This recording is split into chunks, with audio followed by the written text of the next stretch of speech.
Good morning everyone and welcome back to another Octane Thermoplastic video, and today I wanted to do a quick little thought on some of my, I'm not going to say favourite, but some of those LEGO elements which just can't be lived without, as well as a couple that I really wanted to be made, never thought we'd got, and then they did upgrade them. So join me today as we think about some of the better pieces from across LEGO's history. First up, we're going to start with the new dress piece introduced in roughly 2018. This was something I always had a problem with as a child. Previously, LEGO used to use these slope pieces as a dress piece for anyone wearing a sort of long cloth, and the main problem I had with this is I wanted these figures to be active as my main minifigures, with all that posability and action, and could get into trouble when I was like 6, but all of the dress pieces really disappointed me because they detached so easily. This made it really hard for me to play with the dress-wearing minifigures as much as I would have liked, and that's really disheartening for someone that wanted these characters to be exciting, but instead they kind of had to just be, well, dead on the floor because they couldn't detach. So for years now, I've wanted a much more upgraded and stronger dress piece, and that's what we got. Taking a look at it, you can see that it attaches just like minifigure legs, using those proper attachment points, which solves the problem of it breaking off, just like I had my pet peeve with. Let's not forget as well that it's nicely sloped and can actually have printing on the back as well as the front. It also just looks a lot nicer, and that curve is really nice to run your hand over. This is one of those pieces that I really wanted them to redo. Never thought it would happen, and now that we have it, I'm very happy that they did. I love this dress piece. It's just a shame that they don't always print on it all the time. Bellatrix. Moving on, another piece that I always wanted to see was a reworked wedge piece, where they actually came to a point. The amount of times in recent years I've been trying to build a project using these wedge pieces, and well, there's just no option to get them to a point and fill in that curve or angle that I wanted. Until the beginning of 2020, when the Sith TIE Dagger introduced 2 complete new molds for a left and right pointed slope. I'm pretty sure there's a couple more of these as well, but this got me really excited, and it's the reason that I don't hate the Sith TIE Dagger, because it may be overpriced, but it brought in what I'm going to say are some of the more useful pieces to be produced in recent years. This is going to allow so many more MOCs to have so much more finesse and point and curve to the point where they need it to make them look good. These pieces really are a lifesaver. Next up, we also have the evolution of the book. I never was a fan of the old books because, yes, while they could take stickers, they didn't really attach to anything, couldn't be used with figures, and their storage capacity was strange at best. They were also a weird material and were just one solid piece. They never felt quite right to me, so I was completely overjoyed when they introduced the new book mold for Nexo Knights. At that point, I did not know that they were going to use it for more normal books, but as you can see here, we got them as 2 pieces with an interior kind of sheet so that you could write like stories or words or Wingardium Leviosa in them. They can now come with nice printed or stickered covers, and they actually open. Not to mention, there's actually a bar clip so that minifigure hands can attach to them. This book upgrade was so amazing, and it was so nice to see the books get some more love in LEGO. I was really excited to see this piece get redone, and it's infinitely better than its other one. But right now, I decided we'd also take a look at some of the pieces which I just couldn't live without.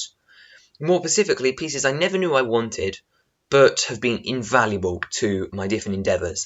And we're going to start off here with what I would call a stamp piece, and is probably the most versatile LEGO element besides snot bricks and just normal building elements.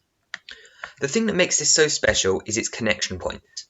Underneath, not only do you have an anti-stud connection, but also a mini accessory point, where we can extend things like tiaras and flames into the bottom of the stamp piece. This allows us to clip them on upside down and achieve even more things with this piece than I'm going to show you right now. The top is also a mini accessory hole so that you can put crowns and flames in them upright. They're also one of the quickest pieces to change direction. As you can see here, we have a regular upright stack of studs, and then as soon as you reach your stamp piece, you can immediately put one of these plates right on the top and change direction in an instant. That makes them invaluable for changing direction really quickly, something that was really hard to do in LEGO up until fairly recent years.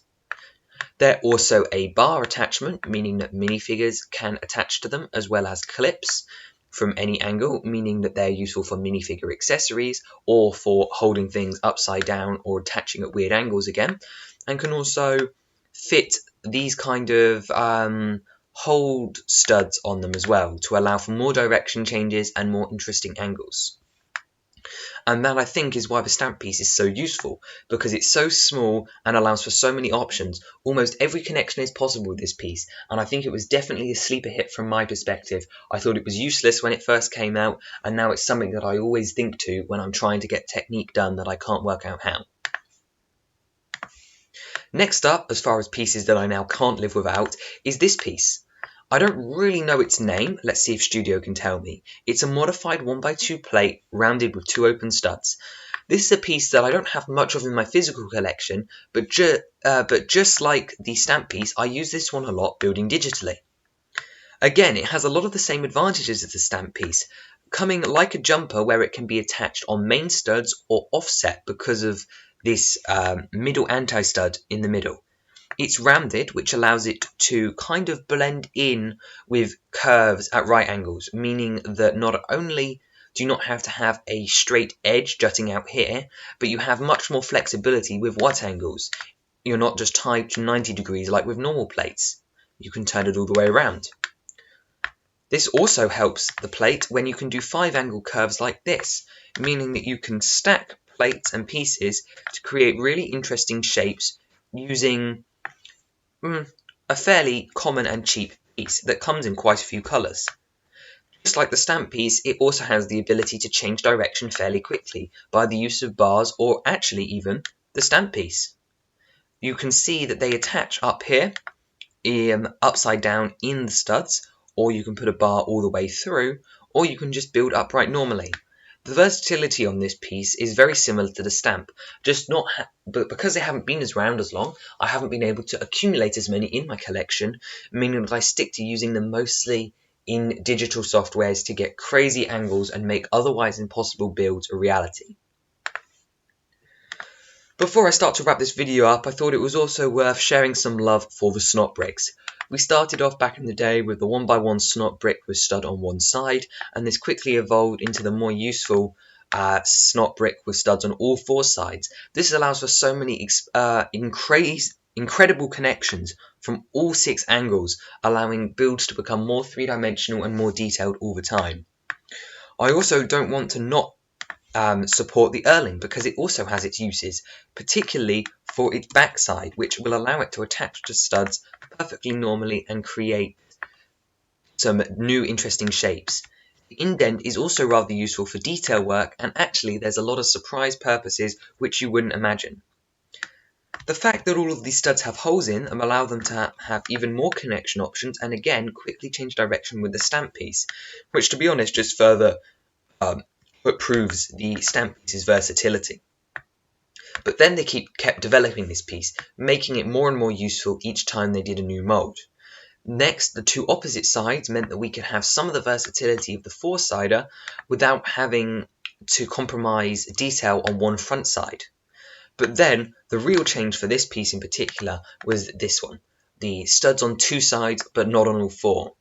The reason that this one was such a lifesaver was that it meant that no longer did you have to use the all 4-sider to attach things on both the front 2 sides, especially if you wanted the back 2 sides to be part of a wall. This was introduced in Assembly Square in 2017 and really has been useful in creating so many more projects and integrating them into existing builds.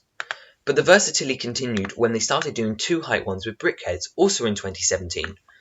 The reason that this is so important is because when you stack 2 1x1 studded snot bricks, a 1x2 tile does not fit over them, meaning that you have to either use one or it has to be a 3-long tile to get a secure collection with 2 1x1 plates in the middle. The great thing about this is it allows for more support, they fill up a lot more space, and that problem doesn't exist, meaning that tiles just sit straight over the top. But this one was a bit bulky, which is why they invented the 1x2 variant, which allows it to fit in way more places and get way more done in half the space. It was a great invention, but there were still some problems, and that's where the last design iteration comes in. In order to make a cube at this scale, it was basically impossible. You had to use about 8 of these and then they wouldn't be secure, because this piece does not have studs on the side. And if you stack 4 of them in a cube, well, let's just say it's no longer a cube. It's rather just a really tall rectangle. And that's no use to anyone, which is why this is the piece I really want to talk about. This is a really recent addition to the parts catalogue, introduced with LEGO Mario in 2020. I did not see the purpose of this piece to start with, and I definitely didn't know that I wanted it, even though I struggled with almost all the problems and all the iterations of this piece have saved me before. Yet, I wasn't sure about this one, and I kind of thought it was a waste of parts. The more I've thought about it, and the more that I've recently used it in some of my Zelda showcases, as well as some other builds, I realised how versatile this is, because now, you just stack 2 of them back to back, you have a complete cube. And that's great. It's the final iteration of what I believe the Snot Brick. I don't think that we'll see any more huge changes anytime soon, and I cannot think of a piece that will have any more use than something like this or this. Okay, well that's everything I wanted to talk about today, and I hope you enjoy this ramble on some of the pieces which I think are really important when creating angles in LEGO. Not to mention some extra pieces that I really thought I needed and never expected to actually get. That does bring a smile to my face whenever they release a new piece which I can see being useful in hundreds of ways, like that stamp piece. And sometimes a piece may surprise you, so I encourage you to use the entire LEGO Element system.